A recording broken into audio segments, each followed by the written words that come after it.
بسم الله الرحمن الرحيم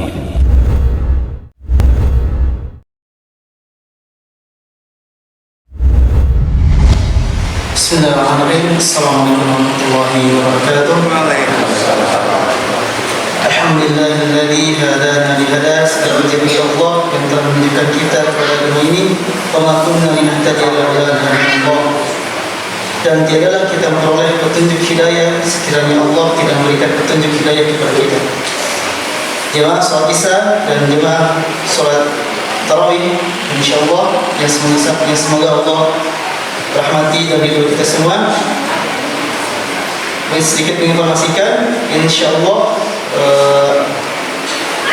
imam dan penceramah tarawih malam kali ini beliau adalah Ustaz Dr. Imam Asrafi MPD MPDI MMPD. Beliau alhamdulillah tamu spesial sebagai Ketua MUI Antapani Kidul, dan beliau merupakan salah satu dosen dari Universitas Islam di Bandung, yaitu Uninus Bandung, dan insyaallah akan membawakan tema tentang bagaimana cara kita membangun masjid dan bagaimana kita merealisasikan Ramadan sebagai bulan Al-Quran. Demikian yang insyaallah akan beliau sampaikan. Mari kita simak. Syukran. Wassalamualaikum warahmatullahi wabarakatuh.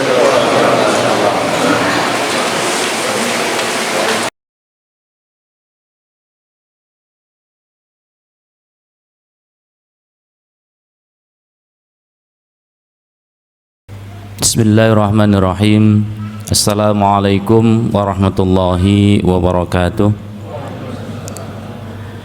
Alhamdulillahirabbil alamin, wassalatu wassalamu ala asyrafil anbiya'i wal mursalin sayyidina wa maulana Muhammadin wa ala alihi wa sahbihi ajma'in. Amma ba'd. Rabbi israh li sadri wa yassir li amri wahlul 'uqdatam min lisani yafqahu qawli. Shadaqallahul azim. Hadirin Bapak Ibu jamaah sekalian yang dirahmati oleh Allah Subhanahu wa taala. Alhamdulillah kita semuanya di malam hari ini masih diberikan banyak kenikmatan oleh Allah. Nikmat sehat, nikmat umur, nikmat kesempatan, sehingga kita semuanya dapat melaksanakan berbagai macam rutinitas kita, aktivitas kita, kesibukan kita, baik yang berkaitan dengan masalah dunia kita ataupun masalah-masalah yang berkaitan dengan ukhrawi kita. Yang kedua, salam dan salawat tak lupa kita sampaikan kepada junjungan kita Nabi besar Muhammad sallallahu alaihi wasallam, kepada keluarganya, sahabat-sahabatnya, tabi'in, tabi'ut tabi'in, dan mudah-mudahan kita pun kelak mendapatkan syafaatnya di yaumil qiyamah. Amin ya Allah ya rabbal alamin. Bapak Ibu hadirin jamaah sekalian yang dirahmati oleh Allah Subhanahu wa taala, malam hari ini kita semuanya melaksanakan malam yang kedua di bulan suci Ramadan. Dan sebenarnya ini merupakan tanda dan fakta bahwa doa kita ini diijabah oleh Allah Subhanahu wa taala. Gak tahu ada yang berdoa atau tidak, ataupun yang rajin berdoa. Kita memasuki bulan Rajab, Rasulullah Shallallahu Alaihi Wasallam itu memberikan keteladanan, mengajarkan satu doa yang perlu kita dawamkan. Allahumma barik lana fi Rajaba wa Sya'bana wa ballighna Ramadan. Telah berlalu dari hadapan kita bulan Rajab, dan telah berlalu juga di hadapan kita bulan Sya'ban, dan Allah ternyata sampaikan umur kita masuk bulan suci Ramadan. Berarti doa kita sudah diijabah. Pertama, diberikan keberkahan bulan Rajab, yang kedua diberikan keberkahan bulan Sya'ban, dan yang ketiga kita disampaikan umur kita masuk di dalam bulan suci Ramadan. Ini doa yang kita ijabah oleh Allah. Maka oleh sebab itu ketika tiga-tiganya doa diijabah oleh Allah, yang ketiga ini adalah kita diberikan kesempatan masuk di bulan suci Ramadan, lalu mau ngapain? Ibadah apa saja yang harus kita lakukan? Ya, tamu ini adalah tamu agung. Maka tentunya ketika seseorang di rumahnya akan hadir seorang tamu yang agung, seorang tamu yang memiliki kedudukan dan jabatan yang tinggi, tentunya pasti kita sebagai tuan rumah mempersiapkan hal-hal yang agar supaya tamu ini merasa betah, yang tamu ini merasa terpesona dengan apa yang kita siapkan. Sehingga kalau tamu ini terpesona dan memiliki catatan yang baik, ketika tamu ini pulang ada harapan, ada cita-cita bahwa tamu ini akan kembali kepada kita dengan bermunajat kepada Allah. Ya Allah, saya mendatangi fulan, saya diberikan sambutan yang luar biasa, saya diberikan hidangan-hidangan yang luar biasa, maka tabulkanlah permohonanku ini supaya engkau berikan umur panjang kepada fulan itu sehingga saya bisa datang kembali di keluarga tersebut. Itu harapannya. Dan hari ini kita semuanya harus optimalkan untuk mengisi amalan-amalan di bulan suci Ramadan. Bapak Ibu hadirin yang dirahmati oleh Allah, setidaknya ada 7 amalan yang erat kaitannya dengan bulan suci Ramadan. Tapi pada malam hari ini saya ingin ngupas 2 saja yang ada kaitannya langsung dengan apa yang diingatkan oleh baginda Rasulullah Muhammad SAW. Dalam sebuah hadisnya Rasulullah mengatakan, wala yabqa minal qur'ani illa rasmuhu. Tidaklah engkau nanti pada akhir zaman akan menjumpai Al-Qur'an ini hanya tinggal tulisannya saja. Ini PR Bapak itu buat kita semuanya. Ada pertanyaan besar. Kita ini mayoritas di Indonesia penduduknya adalah muslim. Dari seluruh penduduk yang muslim itu, berapa persentasekah yang bisa membaca Al-Quran? Dari sesuatu persentase yang sudah bisa baca Al-Quran, berapa persentasenya yang mampu memaknai bacaan Al-Quran? Dari yang sudah bisa memaknai bacaan Al-Quran, berapa persentasekah yang bisa mengamalkan Al-Quran itu di dalam kehidupan kita sehari-hari? Ini PR penting bagi kita semuanya. Sehingga apa yang diingatkan oleh baginda Rasul bahwa Al-Quran itu nanti bisa jadi hanya tinggal tulisannya saja, kalau kita tidak sikapi dengan sebaik-baiknya, maka apa yang dikatakan oleh Rasul itu pasti akan terbukti. Maka momentum bulan suci Ramadan ini jadikanlah momentum bagi diri kita untuk mendekatkan diri kepada Al-Quran. Di dalam sebuah hadis Rasulullah memberikan tawaran yang luar biasa, ibarat kata iming-iming gitu ya. Iqra'ul Qur'an ya'ti yaumal qiyamah syafi'an li ashabih, kata Rasulullah. Al-Quran ini jadikanlah bacaan di dalam kehidupanmu, karena dia nanti akan mendatangimu dan akan memberikan syafaat kepada orang-orang yang membacanya. Sering kita mengingatkan, hari ini mungkin Al-Quran yang kita baca, ketika kita baca hanya lalu lalang saja. Alhamdulillahi Rabbil Alamin Ar-Rahmanir Rahim Maliki Yaumiddin, sampai akhir ayat tersebut kita tutup dengan Shadaqallahul Azim, selesai. Tapi jadikanlah Al-Quran itu menjadi sebuah kebiasaan. Maka kita sering mengingatkan, kalau ada orang yang mengatakan, buat apa baca Quran kalau nggak tahu artinya, maka kita sampaikan Al-Quran ini adalah mukjizat. Al-Quran ini adalah kalamullah yang diturunkan oleh Allah Subhanahu wa taala kepada baginda Rasulullah Muhammad sallallahu alaihi wasallam melalui malaikat Jibril. Maka barang siapa yang membacanya, baik dia mengetahui maknanya ataupun tidak, pasti ada dampak yang diperoleh. Ya, pasti ada dampaknya. Kita bisa memberikan contoh bagi ibu-ibu atau bapak-bapak yang biasa malam Jumatnya mendawamkan membaca surat Yasin, setidaknya dia hafal.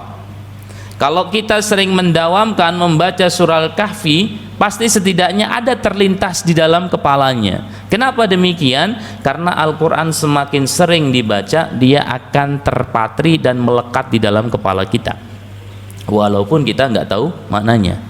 Sehingga kalau ada orang yang mengatakan Yasin, pasti kita bisa ngelanjutin wal Qur'anil Hakim, Ar-Rahman, pasti kita bisa ngelanjutin. Kenapa? Karena ayat-ayat tersebut atau surat-surat tersebut kita sering baca walaupun kita sendiri tidak tahu maknanya. Itulah keutamaan atau mukjizat yang diturunkan oleh Allah Subhanahu wa taala dengan Al-Qur'an. Maka momentum bulan suci Ramadan harus betul-betul kita optimalkan. Dalam istilah fikih itu, di dalam kita mempersiapkan dan mengisi bulan suci Ramadan, yang kedua adalah al-isti'dad al-barnamij namanya. Kita harus membuat program, kita harus merencanakan sebuah kegiatan-kegiatan yang tertata dengan rapi. Kalau kegiatan ini tertata dengan rapi, insya Allah akan terlaksana semuanya. Sedekahnya, tilawatil Qur'annya, qiyamul lailnya, ataupun bentuk amalan-amal yang lain harus di-planning, harus direncanakan. Makanya Sayyidina Ali karramallahu wajhah mengingatkan al-haqqu bila nidhamin yaghlibuhul batil illa nidham. Sesuatu kebaikan itu kalau tidak terprogram dengan baik, tidak tertata dengan baik, dia akan dikalahkan dengan kebatilan yang tertata dengan rapi. Maka oleh sebab itu al-isti'dad al-barnamij ini harus kita rencanakan. Mau kita khatam Al-Quran berapa kali? Sekali, 2 kali, 3 kali, atau hanya sekedar mendekatkan diri dengan Al-Quran, tilawatil Quran kita, nggak masalah. Intinya adalah momentum bulan suci Ramadan mendekatkan diri kita dengan Al-Quran. Yang kedua, amalan yang tidak lepas dengan bulan suci Ramadan ini adalah i'tikaf. Ya, maka momentum bulan suci Ramadan ini harus kita perbanyak hidup kita, diri kita duduknya di masjid. Tapi kita kadang-kadang nggak bisa pungkiri, di 10 hari pertama, 10 hari kedua i'tikafnya mah bener di masjid. Tapi di 10 hari terakhir kadang-kadang iktikafnya beda, tempatnya beda, di pasar baru, pasar mana saja, ya, tempatnya berbeda.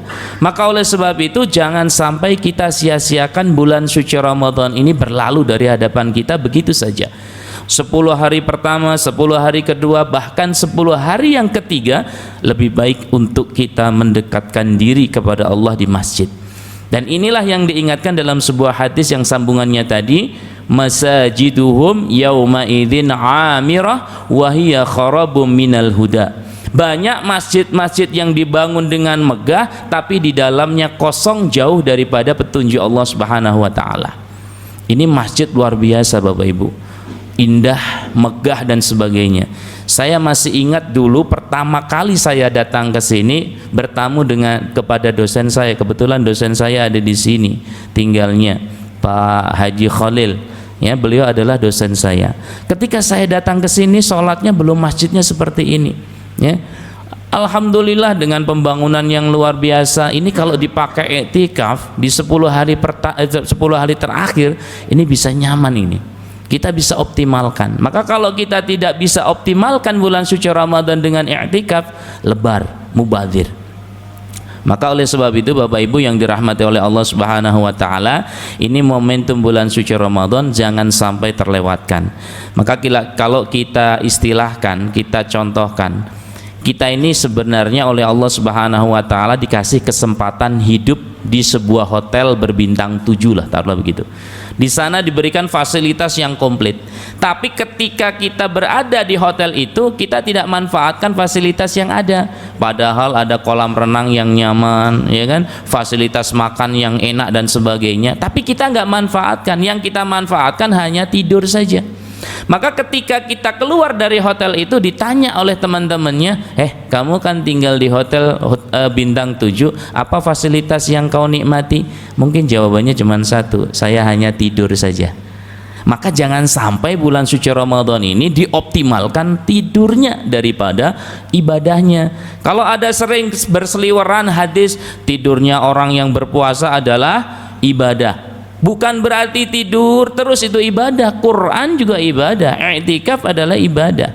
Maka oleh sebab itu sia-sia kalau kita diberikan kesempatan di bulan suci Ramadan, ditempatkan di hotel yang mewah, kita hanya jadikan fasilitas untuk sekedar tidur saja, sehingga keluar dari bulan suci Ramadan kita tidak mendapatkan apa-apa, seperti apa yang dikatakan oleh Rasulullah, kam min shaimin laisa lahu min siyami illal ju' wal atas. Tidak didapatkan apa-apa kecuali hanya lapar dan dahaga saja. Maka momentum bulan suci Ramadan, yuk kita bersama-sama optimalkan minimal 2 amalan tadi untuk mendapatkan kita derajat la'allakum tattaqun, yakni di sisinya Allah Subhanahu wa taala. Mungkin itu saja yang dapat saya sampaikan di kesempatan malam hari ini. Mudah-mudahan ada guna dan manfaatnya, khususnya buat saya pribadi, umumnya buat kita semuanya yang hadir pada malam hari ini. Usikum wa nafsi bitaqwallah, wallahu a'lamu bissawab, wallahul muwafiq ila aqwamit thoriq. Wassalamualaikum warahmatullahi wabarakatuh. صوف عدد صفوفكم.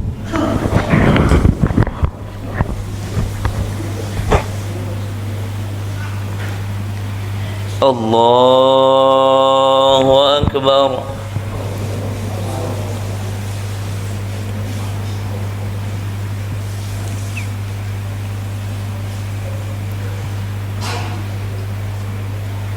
بسم الله. الحمد لله رب العالمين الرحمن الرحيم مالك يوم الدين إياك نعبد وإياك نستعين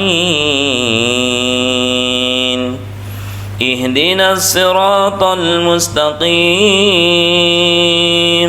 صراط الذين أنعمت عليهم غير المغضوب عليهم ولا الضالين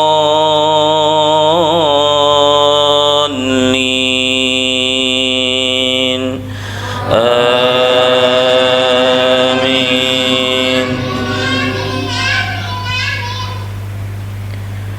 ألهاكم التكاثر حتى زرتم المقابر كلا سوف تعلمون ثم كلا سوف تعلمون كلا لو تعلمون علم اليقين لترون الجحيم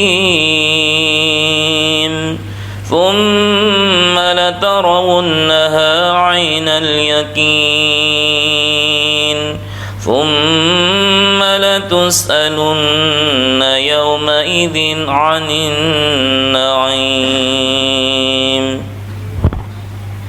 الله أكبر.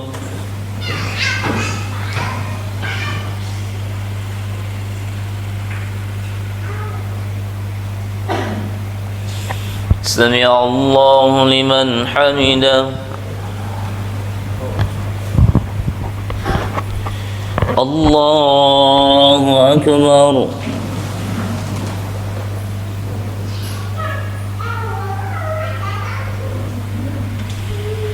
الله أكبر.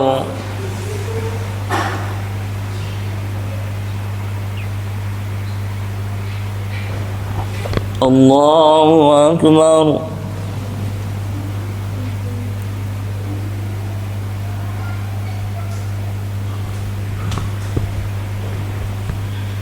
الله أكبر.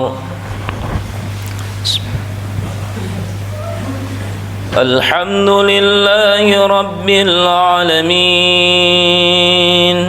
الرحمن الرحيم مالك يوم الدين إياك نعبد وإياك نستعين اهدنا الصراط المستقيم صراط الذين أنعمت عليهم غير المغضوب عليهم ولا الضالين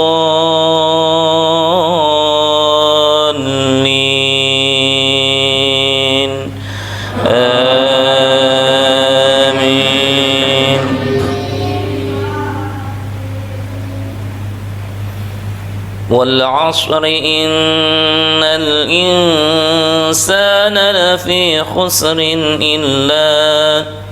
إلا الذين آمنوا وعملوا الصالحات وتواصوا بالحق وتواصوا بالصبر. الله أكبر.